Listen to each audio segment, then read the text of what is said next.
video kali ini saya akan memberikan pembahasan soal tentang persiapan pretest BPG tahun 2022. Soal-soal kali ini berdasarkan pengalaman dari BPG tahun 2021 yang baru selesai dilaksanakan. Baiklah, bagi Bapak Ibu yang baru bergabung di channel ini, jangan lupa untuk subscribe terlebih dahulu untuk mendapatkan pembahasan soal-soal lainnya. Baiklah, kita langsung saja.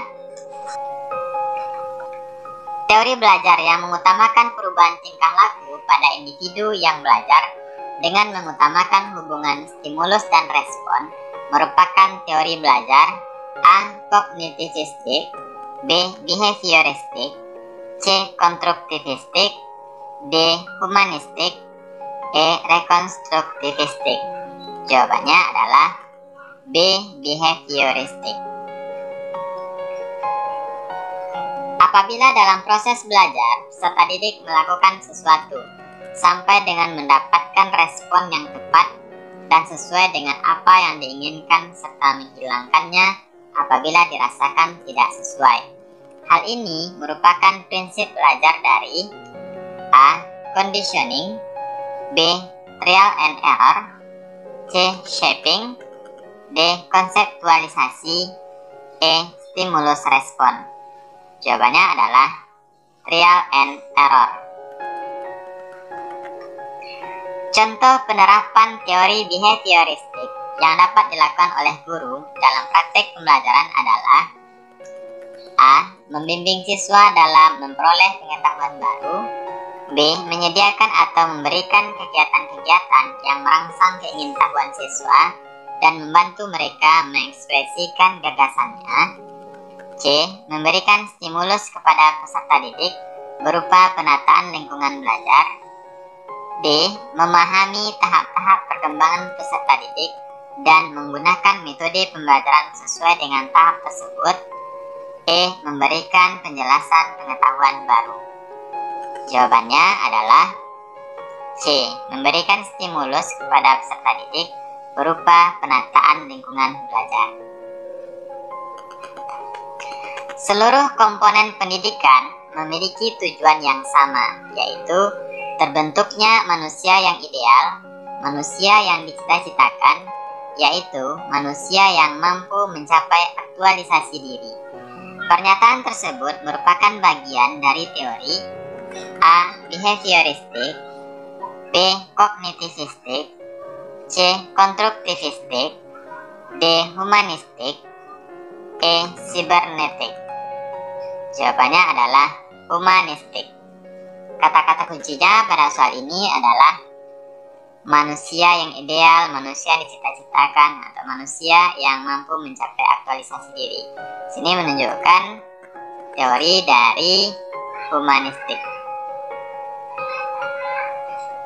Aliran ini lebih menekankan pada keaktifan siswa selama kegiatan belajar, aktif berpikir, menyusun konsep-konsep, serta memberi makna tentang hal-hal yang dipelajari, dan yang paling penting, terwujudnya belajar adalah niat peserta didik itu sendiri. Pernyataan tersebut merupakan aliran dari teori A. Behavioristik, B. Kognitivistik, C. Konstruktivistik, D. Humanistik, E. Sibernetik. Jawabannya adalah C. Konstruktivistik. Nah, kata-kata kuncinya di sini, Bapak Ibu, adalah menyusun konsep-konsep. Ya, menyusun, berarti menyusun itu merupakan konstruk. Ya. Berarti ini merupakan aliran dari teori konstruktivistik. Menurut Brunner, apabila seseorang memahami objek-objek atau dunianya melalui gambar-gambar dan visualisasi verbal, dengan kata lain, peserta didik belajar melalui bentuk perumpamaan atau perbandingan. Hal ini merupakan tahapan dari A. Enaktif, B. Intuitif, C. Ikonik, D. Simbolik, E. Konflik. Jawabannya adalah C. Ikonik. Pada tahap konseptualisasi, kemampuan yang dimiliki oleh peserta didik adalah A. Mampu memecahkan masalah, B. Mampu membuat peraturan. C. Mampu memahami sebuah kejadian. D. Mampu mengalami sebuah kejadian. E. Mampu memahami permasalahan. Jawabannya adalah A. Mampu memecahkan masalah. Pernyataan berikut yang menjelaskan makna istilah kognitif adalah A. Kemampuan berkomunikasi. B. Kemampuan untuk memecahkan masalah.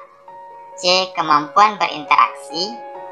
D. Kemampuan untuk mengintegrasikan diri. E. Kemampuan mengemukakan pendapat. Jawabannya adalah B. Kemampuan untuk memecahkan masalah. Ini masih terkait dengan soal sebelumnya tadi, bahwasanya kognitif berhubungan dengan pemecahan masalah. Di bawah ini adalah tipe belajar menurut Habermas, kecuali A. Belajar teknis. B. Belajar praktis. C. Belajar aktif. D. Belajar emansipatoris. E. Belajar konsep. Jawabannya adalah C. Belajar aktif. Di dalam proses pembelajaran, para siswa dihadapkan dengan situasi di mana ia bebas untuk mengumpulkan data, membuat dugaan atau hipotesis, mencoba-coba atau trial and error, mencari dan menemukan keteraturan atau pola, mengeneralisasi atau menyusun rumus beserta bentuk umum, membuktikan benar tidaknya dugaannya itu. Hal ini merupakan penerapan teori belajar A. Kognitivistik. B. Humanistik. C. Behavioristik. D. Konstruktivistik. E. Sibernetik. Jawabannya adalah D. Konstruktivistik. Kurikulum sebagai seluruh aktivitas peserta didik, baik yang dilakukan di dalam maupun di luar kelas, berarti A. Menyusun daftar mata pelajaran yang harus dipelajari oleh siswa selama menempuh pembelajaran di kelas. B. Menyusun rancangan kunjungan ke kebun binatang untuk menyelesaikan proyek pembelajaran sains. C. Menyusun aktivitas pembelajaran yang disajikan dalam RPP untuk menjadi dokumen sekolah. D. Menyusun modul pembelajaran yang memuat aktivitas belajar siswa. E. Menyusun daftar isi bahan pembelajaran agar mudah dipelajari oleh siswa dalam proses pembelajaran. Jawabannya adalah B. Menyusun rancangan kunjungan ke kebun binatang untuk menyelesaikan proyek pembelajaran sains. Kurikulum Indonesia telah mengalami perubahan sebanyak 10 kali.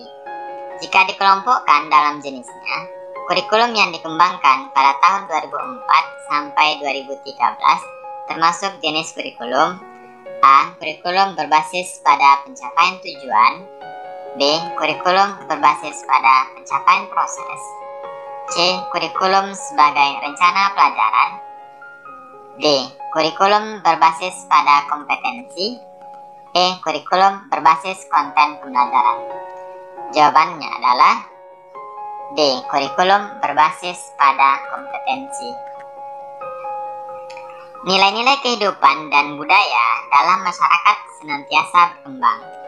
Maka, peran kurikulum tidak hanya mewariskan nilai dan budaya, melainkan juga berperan untuk menilai dan memilih nilai budaya serta pengetahuan baru yang akan diwariskan.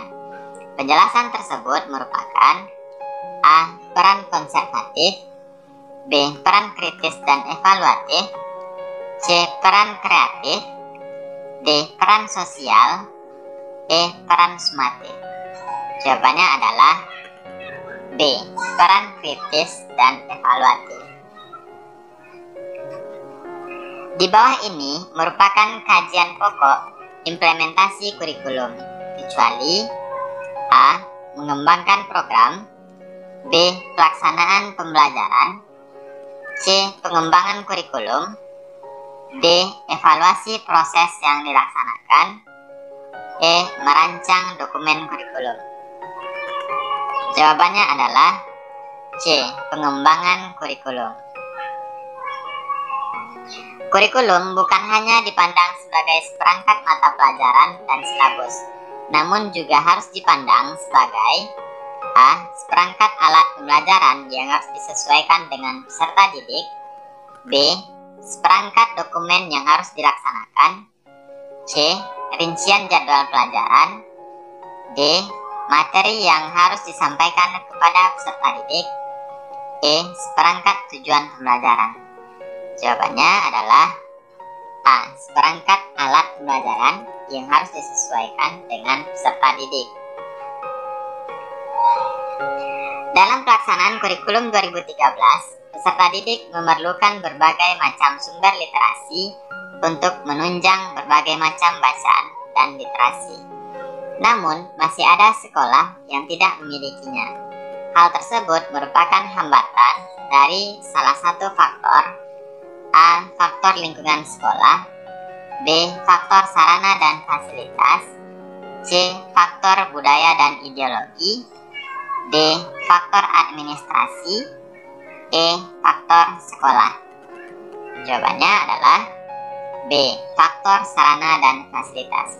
Sudah jelas ya Bapak Ibu, bahwasanya sini menunjukkan kurangnya berbagai macam bacaan dan literasi. Nah, ini menggambarkan faktor sarana dan fasilitas. Ada beberapa hal yang perlu dipertimbangkan oleh seorang guru dalam mengembangkan kurikulum, yaitu tujuan pendidikan nasional, visi misi, tujuan yang diharapkan masyarakat. Hal ini berarti A. Guru menyusun program pembelajaran di kelas, terjemahkan ke dalam sebuah tujuan nasional. B. Guru menyusun program pembelajaran menyesuaikan dengan kurikulum yang ada berdasarkan tujuan yang ditetapkan. C. Guru menyusun program pembelajaran dengan mengacu kepada tujuan pendidikan nasional, visi, misi, tujuan juga disesuaikan dengan kondisi masyarakat. D. Guru melakukan pembelajaran hanya disesuaikan dengan kebutuhan masyarakat setempat. E. Guru melaksanakan proses pembelajaran sesuai dengan pengalamannya yang menurutnya penting. Jawabannya adalah D. Guru melakukan pembelajaran hanya disesuaikan dengan kebutuhan masyarakat setempat. Nah, kata kuncinya di sini adalah tujuan yang diharapkan masyarakat. Jadi, pengembangan kurikulum dapat dilakukan oleh sekolah sesuai dengan tuntutan dan kebutuhan masyarakat setempat. Dia akan berbeda pengembangan kurikulum di daerah Jakarta dengan Sumatera, atau Jakarta dengan Papua, dengan Sulawesi, dengan Kalimantan, dan lain-lainnya. Menurut Friedman, perkembangan teknologi begitu cepat, namun manusia belum bisa mengimbangi percepatan perkembangan teknologi. Dalam pengembangan sebuah kurikulum, fenomena tersebut bisa diartikan dan digunakan untuk A. Identifikasi perkembangan zaman, sehingga pembelajaran harus mengikuti perkembangan teknologi. B. Mengidentifikasi perkembangan teknologi, menyiapkan strategi antisipasi untuk mengejar ketertinggalan dalam beradaptasi dengan teknologi. C. Mengintegrasikan teknologi ke ruang kelas dan memberikan penjelasan cara penggunaannya. D. Guru tidak melarang, membatasi, maupun memberikan edukasi. E. Memberi kebebasan belajar dengan HP. Jawabannya yang paling tepat untuk soal ini adalah B. Mengidentifikasi perkembangan teknologi, kemudian menyiapkan strategi antisipasi untuk mengejar ketertinggalan dalam beradaptasi dengan teknologi. Seperti apa yang dikatakan oleh Friedman, perkembangan teknologi begitu cepat, namun manusia belum bisa mengimbangi percepatan perkembangan teknologi. Sebagai seorang guru, maka yang harus dilakukan dalam rangka menyesuaikan dengan perkembangan teknologi adalah A. Tidak menganjurkan peserta didik untuk membawa alat teknologi. B. Membebaskan peserta didik menggunakan alat teknologi di dalam kelas. C. Mengintegrasikan teknologi ke ruang kelas dan memberikan penjelasan cara penggunaannya. D. D. Guru tidak melarang, membatasi, maupun memberikan edukasi. E. Memberi kebebasan belajar dengan HP. Jawabannya adalah C. Mengintegrasikan teknologi ke ruang kelas dan memberikan penjelasan cara penggunaannya. Dalam kurikulum 2013 terdapat integrasi antara ilmu pengetahuan dan karakter. Hal ini sesuai dengan arah baru program baru UNESCO, yaitu A. Ekonomi, manusia, lingkungan, dan sosial diintegrasikan. B. Pikiran dan benda terintegrasi dalam pengembangan. C. Sains dan nilai religius terintegrasi. D. Pendidikan merupakan integral dari semua perkembangan. E. Pendidikan untuk semua. Jawabannya adalah C. Sains dan religius terintegrasi. Baiklah Bapak Ibu, demikianlah pembahasan soal-soal persiapan pretest PPG untuk tahun 2022. Semoga dapat membantu dalam persiapan menghadapi pretest PPG ini. Terima kasih atas perhatiannya. Sampai ketemu lagi pada pembahasan soal-soal selanjutnya. Assalamualaikum warahmatullahi wabarakatuh.